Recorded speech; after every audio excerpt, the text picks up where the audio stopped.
Hello दोस्तों, तो next episode शुरू होता है बिल्कुल उसी सीन से जहाँ चेरी अपने उसी खतरनाक फॉर्मेशन को एक्टिवेट कर ही रही थी, जिसकी वजह से वहाँ पर बहुत ही ज्यादा एनर्जी जमा होना शुरू हो जाती है। और साथ ही साथ हम देखते हैं कि उस स्टार फॉर्मेशन से एक गेट निकलकर बाहर आ गया था, जिस पर चेरी खड़े होकर कहती है कि मेरे दोस्त बाहर आओ, मैं तुम्हें पुकार रही हूँ। यहाँ बाहर के लोग ये सब देखकर काफी ज्यादा शौक दिखाई दे रहे थे। इवन कि उस कॉम्पिटिशन का होस्ट भी ये देखकर बहुत ज्यादा सरप्राइज हो गया था। वो कहते हैं कि ये तो गेट ऑफ लिविंग है। हाउचिन भी यहाँ पर गेट ऑफ लिविंग को देखकर काफी ज्यादा सरप्राइज हो गया था। वो कहते हैं कि इस गेट के जरिए तो हम मैजिकल बीस्ट को समन कर सकते हैं। साथ ही साथ इस गेट के साइज को तो देखकर लगता है कि ये किसी 8 लेवल के डीमन बीस्ट को यहाँ पर समन करने वाली है। और यहाँ ये सारी बातें सोचते हुए हाउचिन को अपने मास्टर की बात याद आ गई थी, जहाँ उन्होंने एक लड़की के बारे में बताया था कि वो इतनी छोटी होने के बावजूद भी 8 रैंक की डीमन बीस्ट डॉग को समन करने में कामयाब हो चुकी थी, जो देखकर तो उसका ओपिनियन वहीं पर हार मान चुका था। यानी कि ये वही लड़की है। जबकि बाहर बैठे हुए वॉरियर टेम्पल का मास्टर भी कह रहा था कि मैंने तो पहले ही समझ लिया था कि ये लड़की छोटा पैकेट बड़ा धमाका है। साथ बैठा दूसरा मास्टर भी कहते हैं कि हाँ, आपने बिल्कुल ठीक कहा, क्योंकि मुझे यकीन नहीं आ रहा कि ये छोटी सी बच्ची एक 8 रैंक की डीमन बीस्ट को समन कर सकती है, क्योंकि ऐसा करना कोई आसान काम नहीं। और यहाँ पर ये सब लोग चेरी के मास्टर को बहुत ही ज्यादा इज्जत की निगाहों से देख रहे थे, जबकि दूसरी तरफ चेरी का मास्टर तो बहुत ही ज्यादा एम्बेरस दिखाई दे रहा था। उसे डर लग रहा था कि कहीं चेरी हर दफा की तरफ फेल ना हो जाए, वरना इसे तो हमारे टेम्पल की इज्जत मिट्टी में मिल जाएगी। यहाँ मैदान में हम देखते हैं कि चेरी अपनी पूरी कोशिश कर रही थी और वो लगातार अपने दोस्त का नाम पुकारते हुए उसे समन करने की कोशिश करती है।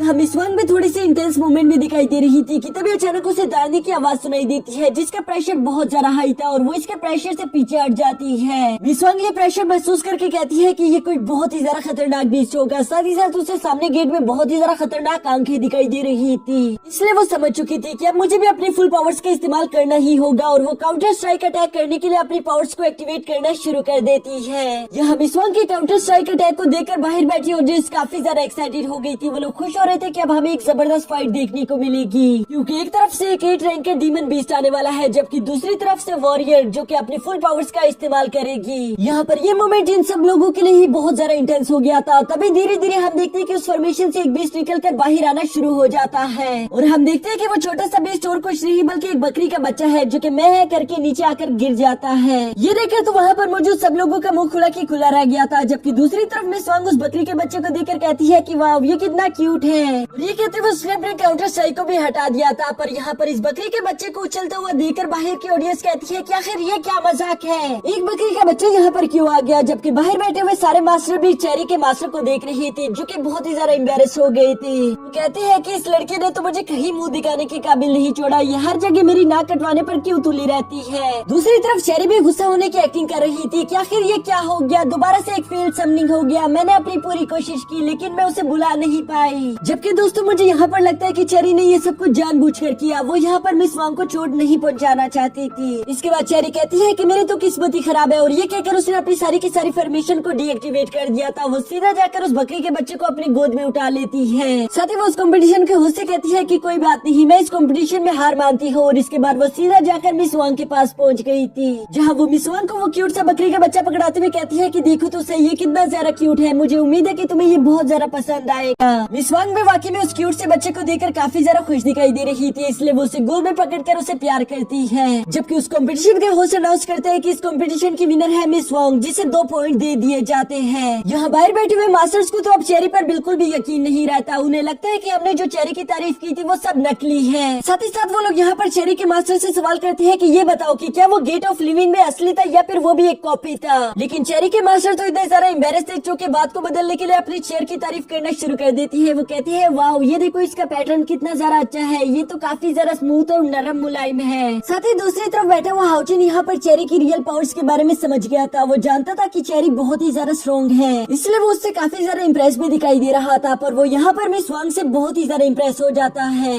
क्योंकि वो अपने मन में सोचता है कि मिस वांग के बॉक्सिंग ग्लव्स तो काफी ज्यादा खतरनाक थे, पर उससे भी ज्यादा खतरनाक तो उसका वो काउंटर स्ट्राइक अटैक था। अगर एक बार वो अपने उस काउंटर स्ट्राइक का इस्तेमाल कर देती तो मुश्किल है कि उसका कोई भी ओपिनियन उसके सामने खड़ा हो पाए। यानी कि अगर मेरी उसके साथ कभी फाइट हो जाती है तो मुझे पहले इसके लिए कोई न कोई प्लान बनाना होगा। यहाँ पर हाउचिन भी ये सब सोच ही रहा था कि तभी अचानक उसे कैरन की याद आ जाती है, जहाँ वो कहता है कि ओ शिट, मैंने तो कैरन से मिलने का वादा किया था, मुझे अभी के लिए यहाँ से जाना होगा। और ये कहने के बाद हाउचिन फौरन वहाँ से भागकर निकल जाता है, जिसके बाद बाद सीन शिफ्ट होकर कैरन पर आ गया था, जो कि हाउचेन से मिलने के लिए जा रही थी। तभी उसके रास्ते में हम दो वॉरियर्स को भी आते हुए देखती है, जो कि आपस में बातें कर रही थी कि आज के जो भी कंपटीशन थे बहुत ही ज्यादा अजीब थे। पहले तो हमने एक विजर्ड को देखा जो कि अटैक नहीं करता, फिर हमने एक हीलर को देखा जो कि हील नहीं करता, फिर हमने एक समनर को देखा जो कि एक छोटी सी बकरी को समन कर रहा था। वाकई में आज का दिन बहुत ज्यादा अजीब था। यहाँ पर कैरन इन सब लोगों को इग्नोर करके सीधा आगे बढ़ते हुए उस दरख्त के पास आ रही थी, जहाँ उसने हाउचेन से मिलने का वादा किया हुआ था। वो वहाँ पर जैसे ही पहुँचते उसकी खुशी का ठिकाना ही नहीं रहता, क्योंकि हाउचेन तो वहाँ पर पहले ही उसका इंतजार करने के लिए खड़ा हुआ था। साथ ही साथ हम यहाँ पर देखते कि हाउचेन छुपा कर अपने साथ फूलों का गुलदस्ता भी लेकर आया हुआ था, और इसके बाद हम देखते कि ये दोनों धीरे धीरे करके एक दूसरे के करीब आ रहे थे। बहुत ज्यादा करीब आने के बाद ये दोनों एक दूसरे को देखकर ब्लश करते हैं, जिसके बाद हाउचेन भी वो फूल निकाल कर कैरन से कहते हैं कि ये फूलों का गुलदस्ता तुम्हारे लिए, जो देखकर कैरन बहुत ज्यादा खुश हो गई थी और वो इसे लेने के लिए हाउचेन का हाथ पकड़ लेती है। जिसके बाद हम देखते हैं कि ये एक दूसरे के और भी ज्यादा करीब आ चुके थे।